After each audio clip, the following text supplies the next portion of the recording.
Êxodo 34, versículo 1. E disse o Senhor a Moisés: Lavra-te 2 tábuas de pedra como as primeiras, e escreverei sobre estas tábuas as palavras que estavam na primeira tábua que quebraste. E prepara-te para amanhã, e sobe de manhã ao monte Sinai, e apresenta-te ali a mim no cume do monte. E nenhum homem virá contigo, nem permitas que homem algum seja visto em todo o monte, nem ovelhas nem bois se apacentarão diante do monte. E ele lavrou as 2 tábuas de pedra como as primeiras. E Moisés levantou-se de manhã cedo e subiu ao monte Sinai, conforme o Senhor lhe ordenara, e tomou as suas mãos as 2 tábuas de pedra. E o Senhor desceu na nuvem e se pôs ali como ele, e proclamou o nome do Senhor. E o Senhor passou diante dele e proclamou: o Senhor Deus, misericordioso e gracioso, longânimo e grande em bondade e verdade, que guarda misericórdia em milhares, perdoando a iniquidade e a transgressão e o pecado, e de forma alguma inocente o culpado, e que visita a iniquidade dos pais sobre os filhos e sobre os filhos dos filhos, até a 3ª e 4ª geração. E Moisés se apressou e curvou sua cabeça na terra e adorou. Esses versículos querem dizer que, em vez de prover uma nova descrição visual, em contraste com os capítulos 3, 13, 14, 19, 20, 24, o relato da manifestação do Senhor, da sua glória, oferece desta vez a sua lista de uma série de qualidades invisíveis. O Senhor tem a capacidade de ser misericordioso e gracioso, longânimo e perdoador, além de exigir punição. 9. E ele disse: Se agora encontrai graça aos teus olhos, ó Senhor, que meu Senhor, rogo-te, vá entre nós, pois é um povo obstinado, e perdoa a nossa iniquidade e o nosso pecado, e toma-nos pela tua herança. E ele disse: Eis que faço um pacto diante do teu povo, de todo o teu povo, farei maravilhas, tais que ainda não foram feitas em toda a terra, nem em qualquer nação, e todo o povo entre o qual tu estás verá a obra do Senhor, porque coisa terrível é o que faço contigo. Esse versículo quer dizer que, em parte alguma das orações de Moisés pelos israelitas, ele indicou o arrependimento deles ou de alguma promessa de melhoria. O futuro deles dependeria do Senhor e seu contínuo favor, graça, perdão e fidelidade. Observa que te ordeno hoje, eis que expulso de ti, ante de ti, os amorreus e os cananeus, os heteus e os ferozeus, os heveus e os jebuseus. Toma cuidado para que não faças pacto com os habitantes da terra para a qual estás indo, para que não sejas por laço no meio de ti, mas destruireis os seus altares, quebrareis as suas imagens e cortareis os seus bosques, porque não adorarás a outro Deus, porque o Senhor, cujo nome é ciumento, e é um Deus ciumento.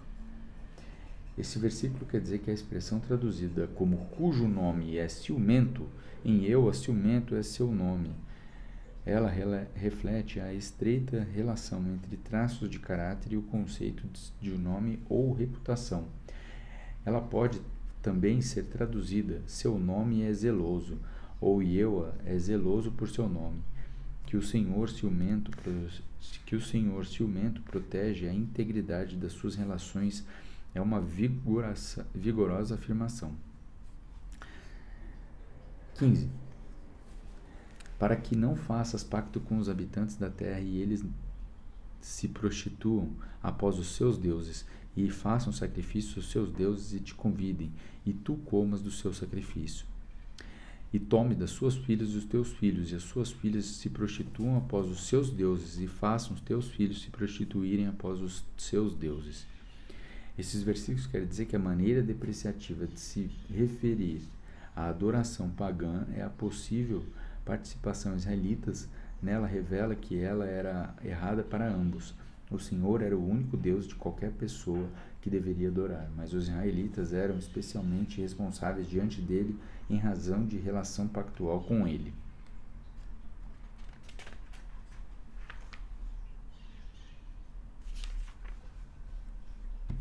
Não farás para ti deuses de fundição. A festa dos pães sem fermento guardarás. 7 dias comerás pão asmo, como te ordenei, no tempo do mês de Abibe, porque no mês de Abibe saíste do Egito. Tu que abrir a madre é meu, e todo primogênito entre o teu gado, seja boi ou ovelha, que seja macho. Mas o primogênito de um jumento resgatarás como um cordeiro, e se não o resgatares, então quebrarás o seu pescoço. Todo o primogênito de teus filhos resgatarás, e ninguém aparecerás diante de mim vazio.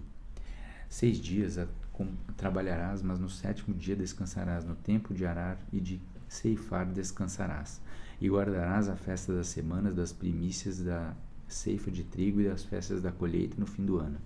3 vezes por ano, todos os homens aparecerão diante do Senhor Deus e os deuses de Israel.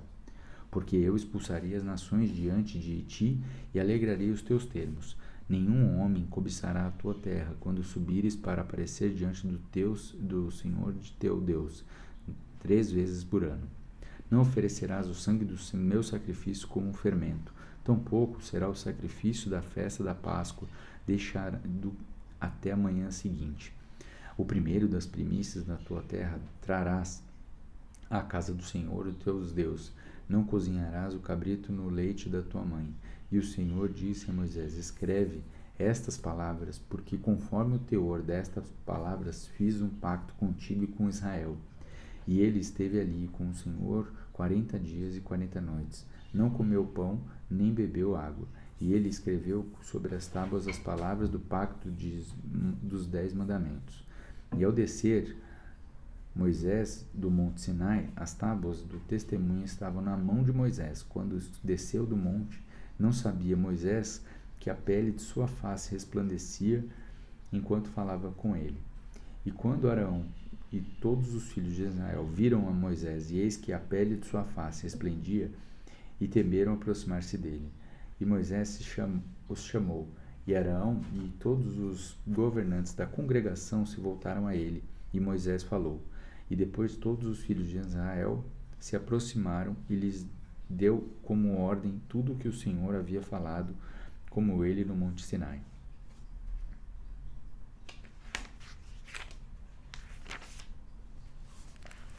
E assim que Moisés terminou de falar com eles, colocou um véu sobre a sua face. Mas quando Moisés entrava diante do Senhor para falar com ele, tirava o véu até quando saía. E saía e falavam os filhos de Israel aquilo que lhe fora ordenado. E os filhos de Israel viam a face de Moisés, e aqui a pele de sua face resplandecia. E Moisés colocava novamente o véu sobre a sua face, até que entrava para falar com ele. Esses versículos querem dizer que o véu que Moisés colocou sobre a sua face era como os limites postos ao redor do Monte Sinai, como o véu que pendia entre o lugar santo e o lugar santíssimo, e como a mão do Senhor colocada sobre a fenda na rocha, onde Moisés estava oculto. Todas eram provisões graciosas para proteger as pessoas de uma exposição causal e mortal. A glória de Deus, o brilho, a sua face resplandecia e o véu desmoronavam o sucesso da intercessão de Moisés, e o Senhor tinham concordado em ir com os israelitas de um modo tão gracioso que eles poderiam seguramente ver a sua glória entre eles, a despeito da sua arrogante debilidade.